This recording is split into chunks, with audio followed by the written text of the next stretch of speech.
రాజధాని అమరావతిని రాష్ట్రంలోని ఇతర ప్రాంతాలు, ఇతర రాష్ట్రాలతో కలిపే పలు రహదారుల ప్రాజెక్టులకు కేంద్ర ప్రభుత్వం ప్రాథమికంగా ఆమోదం తెలిపింది. వాటిలో 189 కిలోమీటర్ల పొడవైన అమరావతి ఔటర్ రింగ్ రోడ్డుతో సహా కీలక ప్రాజెక్టులున్నాయి. అవన్నీ విభజన చట్టంలో ఉన్న ప్రాజెక్టులే. ముఖ్యమంత్రి చంద్రబాబు వాటన్నిటినీ మళ్లీ కేంద్రం ముందుంచి ప్రాథమిక ఆమోదం లభించేలా చేశాడు. కేంద్ర ఉపరితల రవాణా, జాతీయ రహదారుల మంత్రిత్వ శాఖకు చెందిన స్టాండింగ్ ఫైనాన్షియల్ కమిటీతో పాటు ప్రధానమంత్రి కార్యాలయం ఆమోదం పొందాక అవన్నీ ఆచరణలోకి వస్తాయి. ఇప్పుడు ప్రాథమిక ఆమోదం పొందినవన్నీ గ్రీన్ఫీల్డ్ హైవేలు, ఎక్స్ప్రెస్ వేలే.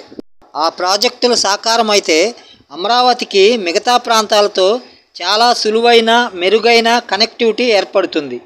చంద్రబాబు ముఖ్యమంత్రిగా బాధ్యతలు చేపట్టిన తొలి ఢిల్లీ పర్యటనలోనే కేంద్ర ఉపరితల రవాణా, జాతీయ రహదారుల శాఖ మంత్రి నితిన్ గడ్కరీతో గురువారం జరిపిన భేటీలో వాటికి ప్రాథమిక ఆమోదం లభించింది.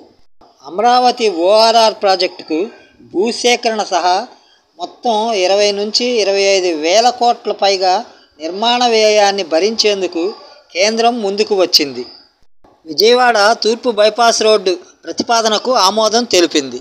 అమరావతి, హైదరాబాద్ మధ్య మెరుగైన అనుసంధానం కోసం ఇప్పుడున్న జాతీయ రహదారికి ప్రత్యామ్నాయంగా 60 నుంచి 70 కిలోమీటర్ల దూరం తగ్గేలా 6 వరుసల గ్రీన్ఫీల్డ్ ఎక్స్ప్రెస్ వే నిర్మాణానికి కేంద్రం ప్రాథమికంగా సమ్మతించింది.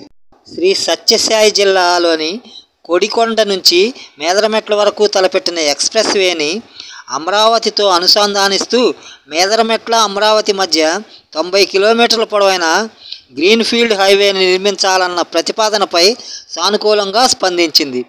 ఓఆర్ఆర్తో సహా ఈ రహదారుల నిర్మాణం మొదలైతే 2-3 సంవత్సరంలోనే సమూల మార్పులు వస్తాయి. రాజధాని అమరావతితో పాటు మొత్తం ఆంధ్రప్రదేశ్ ముఖచిత్రమే మారిపోతుంది. మౌలిక వసతుల కల్పన వేగం పుంజుకుంటుంది.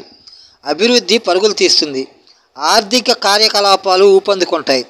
అమరావతికి మెరుగైన అనుసంధానత ఏర్పడితే పెట్టుబడిదారులు క్యూ కడతారు. లక్షల సంఖ్యలో ఉపాధి అవకాశాలు ఏర్పడతాయి.